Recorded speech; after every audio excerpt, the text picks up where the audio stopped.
Hi, I'm Art Tipaldi. I'm the editor of Blues Review magazine, the largest blues magazine in America. We are at bluesreview.com, and tonight I'm here with one of the great young he's not young anymore, one of the great guitar players in America, Chris Duarte.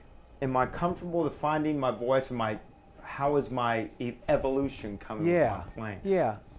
You know, I really think I have got a toehold on a Chris Duarte style. Mm-hmm. I think it gets crazy, but it's sort of like this rhythmic thing. And I think my tone concepts are kind of starting to come in its own. But I really do think I'm getting closer to finding me. Yeah. You know, but that's a great question, because I think the mark of a true musician is they have their own voice. So it's unmistakable when they come on there. You go, oh, that's such and such. You know, Coltrane, you know, even Pat Metheny, all these great guys. You know, it's them just after a couple notes. Right. Yeah. And it must, you know, it must feel really good after a couple of notes when you slide into that. This is Chris Duarte. You know, when you really become yourself instead of just being an imitator. Exactly. I mean, sliding into my style and how I get into it and the feelings expressed with it. When I get into it, it's, you know, I try to practice my sort of phrasing and my sort of musical ideas every time I do it. Yeah. But you're right. I mean, there are some moments where you have to borrow from some guys. Yeah. And, you know, because you have to give some people out there that haven't heard you, they need a little something to go by, you know, kind of lead them along.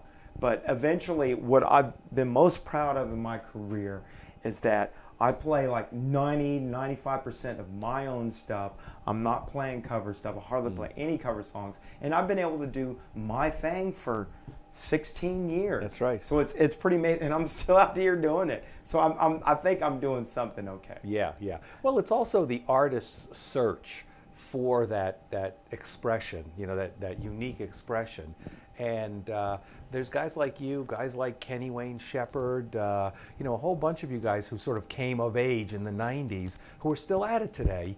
And I think it's that search for the artistic vision of saying what you want to say through your music. And that's what I'm always intrigued with, is watching that artist become the artist, you know. Yeah. Artists becoming artists, artists finding their voice. Yeah.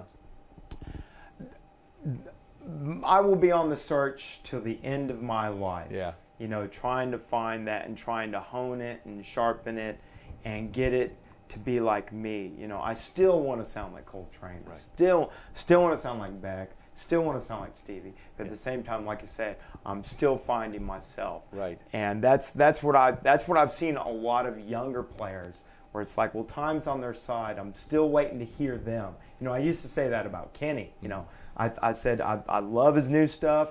You know, like when his first couple albums, but I would say, you know, it sounds like Stevie, but I'm still waiting to hear Kenny. You know, and Kenny is coming into his own. Right. So it's all going good. That's right. Yeah. So what would 17, 16 years later, what would Chris Duarte today say to Chris Duarte in 1993? If I had it 16 years ago, what would I tell Chris Duarte if I could go back in time and tell him? Well, first I'd tell him, stay away from the drugs. Yeah.